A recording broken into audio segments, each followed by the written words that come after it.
My name is Ahmed Siddiqui, and I'm a Senior Product Marketing Manager at CyberGRX. And I'm Courtney McNamara, VP of Product at CyberGRX. In today's webinar, we will provide an overview of the zero-day vulnerability exploited in the MOVEit file transfer software breach, which gained access to privileged information across multiple industries, including healthcare, finance, education, and government sectors. Then, Courtney will show you how features in the CyberGRX platform can help you seek out the controls being exploited across your entire third-party portfolio to analyze risk and indicators of risk that may leave you vulnerable. We'll then wrap up and discuss the next steps on how to keep your organization secure. To get started, let's understand how this exploit occurred. Clop, the group behind the attack, exploited a zero-day vulnerability, which is a gap in security that is discovered by attackers before the developers even know it exists. With no defense or patch available since the developers had 0 days to prepare a response, attackers were able to exploit the vulnerability to gain access to files. In the instance of the MOVEit breach, the zero-day vulnerability used an SQL injection to deploy a web shell with file names masquerading as MOVEit files. This web shell allowed the attackers to access systems running MOVEit and generate commands to gain escalated privileges and unauthorized access to the environment. This backdoor access to the software allowed the attackers to target anyone using the software to obtain a list of all folders, files, and users within MOVEit, download any file within MOVEit, and insert an admin backdoor user into MOVEit and give attackers an active session to allow credential bypass. Some of these files included sensitive data on customers like birth dates and social security numbers, addresses, and more. Unfortunately, as is the case with most of these attacks, the data is being held ransom. Before we move forward, it's important to remind everyone, in order to minimize the potential impact, you should immediately disable all inbound and outbound communications related to the MOVEit transfer application. Isolate servers hosting the application, and check for potential unauthorized access for at least the last 30 days. While CyberGRX includes features for risk alerts and monitoring, today we're going to focus on 2 features in the platform to help you proactively analyze the risk in your third-party portfolio and discover insights into your portfolio's risk. Both features allow you to select from a library of frameworks, industry, or threat profiles and evaluate your third party's assessment answers.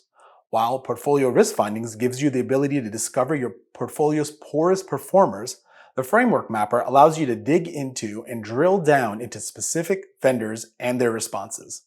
But before we get started, let's start by understanding how our threat profiles are designed. Our team gathers intel from a variety of sources, and we prioritize alerts from CISA, the Department of Treasury, and the DOJ, as well as known exploited vulnerabilities with a critical priority score published in the National Vulnerability Database. We utilize this intel with the MITRE ATT&CK framework by mapping threat actor techniques to defensive measures, which helps to rationalize our control framework and the corresponding third party's self-assessment questionnaire. This means that when a threat is established and mapped to specific MITRE ATT&CK techniques, we know immediately which controls and subcontrols from our assessment need to be reviewed. Courtney, can you walk us through some of the MITRE ATT&CK techniques surrounding the MOVEit breach? Of course.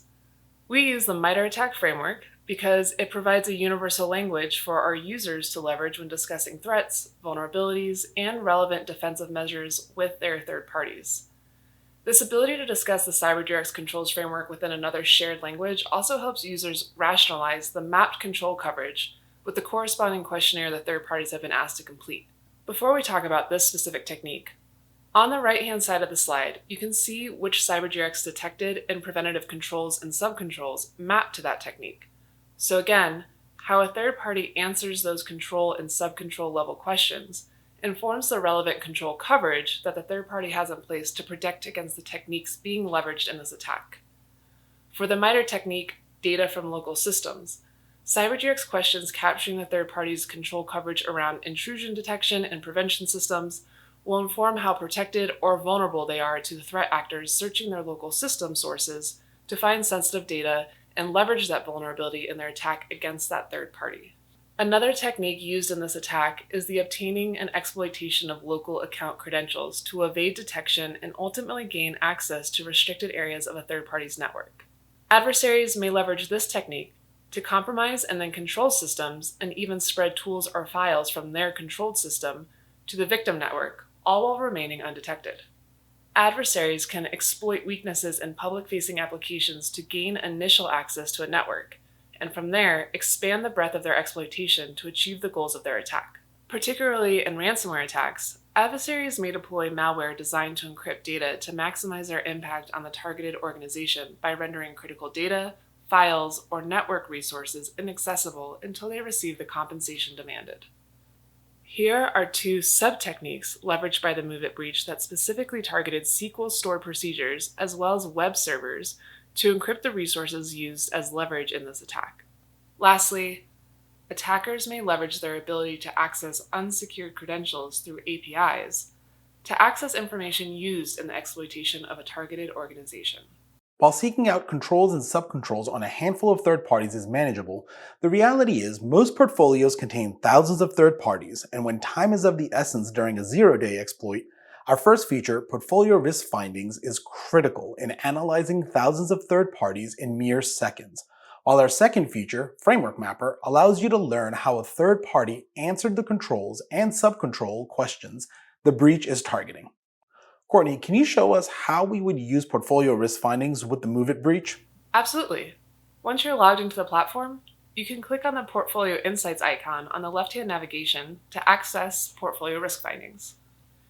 Using the dropdown, users can simply select from our library of frameworks, industry, or threat profiles and map it to the vendors in their portfolio to discover which ones are the poorest performers. Additionally, you can view the results by which subcontrols are gapped across the highest number of third parties as well. It's important to note that in the case of threat profiles, CyberGRX updates these in real time as new information is learned about an attack. In the instance of the MOVEit breach, which is designated as CVE 2023-34362, we continuously update it as we gather new intel. Let's see how the portfolio in this demo environment fares. The first results you will receive are priority third parties, and this is a ranking of the poorest performing third parties accompanied by their framework score. This score is a weighted average of their mapped control scores. The lower the framework score, the more risky the third party.